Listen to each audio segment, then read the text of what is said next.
যদি এরকম কোনো বান্দা, হ্যাঁ, যার সাথে আপনি চুক্তিবদ্ধ হয়েছেন 8টা থেকে 8টা, সে আপনার নামাজ পড়াই পছন্দ করে না, বলেন নাউজুবিল্লাহ, তাহলে কি করবেন জানেন? আপনি 10 রাকাত পড়তে যাবেন না, 4 রাকাত ফরজ আদায় করবেন। 4 রাকাত ফরজ, জোহরের 4 রাকাত ফরজ, আসরের 4 রাকাত ফরজ, ওখানে তো আর এমন সুন্নতে মুআক্কাদা নাই। মাগরিবের 3 রাকাত ফরজ, এগুলো আদায় করেন, তার ডিউটি করেন।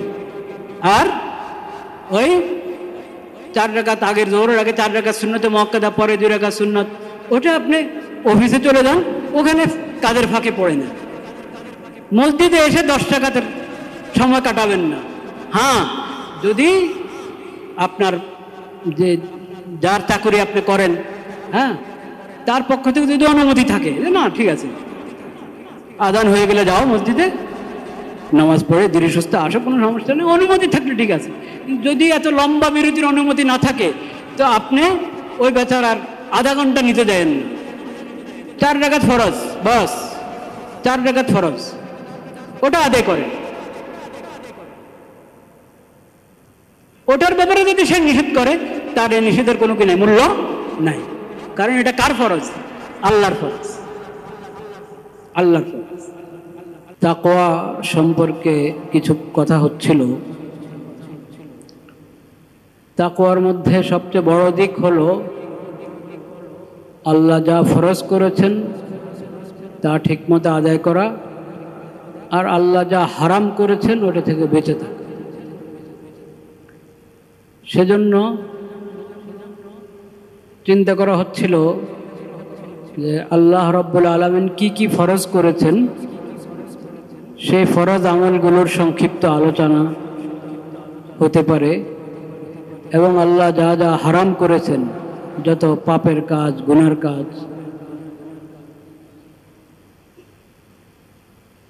আল্লাহ যা নিষেধ করেছেন, হারাম করেছেন, ওগুলোর আলোচনা।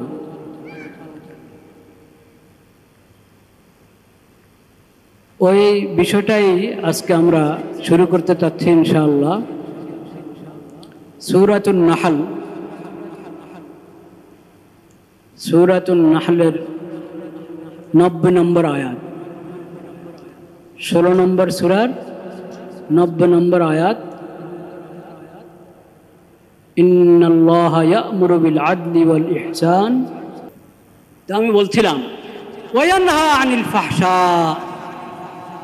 আল্লাহ যত অশ্লীলতা সব কিছু থেকে নিষেধ করেন, ওয়াল মুনকার, যত মন্দ সব কিছু থেকে নিষেধ করেন, ওয়াল বাগি, যত জুলুম অবিচার সব কিছু থেকে আল্লাহ কি করেন? নিষেধ করেন। আল্লাহর নিষেধাজ্ঞা এরকম, আল্লাহর নির্দেশগুলো এরকম, কারো কোনো আপত্তি থাকার কথা? থাকা সম্ভব? আল্লাহ তাআলা আমাদেরকে সঠিক ঈমান দান করেন, ঈমানের উপরে মজবুত থাকার তৌফিক দান করেন। আল্লাহ যদি হায়াতে রাখেন, আগামী সপ্তাহ থেকে আল্লাহ তাআলা এই যে নির্দেশের যে নীতিমালা আল্লাহ বললেন, নির্দেশের ক্ষেত্রে আল্লাহর কি নীতি এবং নিষেধাজ্ঞার ক্ষেত্রে আল্লাহর কি নীতি, ওইভাবে আল্লাহ যা যা নির্দেশ করেছেন, যা কিছু থেকে নিষেধ করেছেন, ওগুলোর ইনশাআল্লাহ ধীরে ধীরে আমরা আলোচনা করব। আল্লাহ তাআলা তৌফিক দেওয়ার মালিক।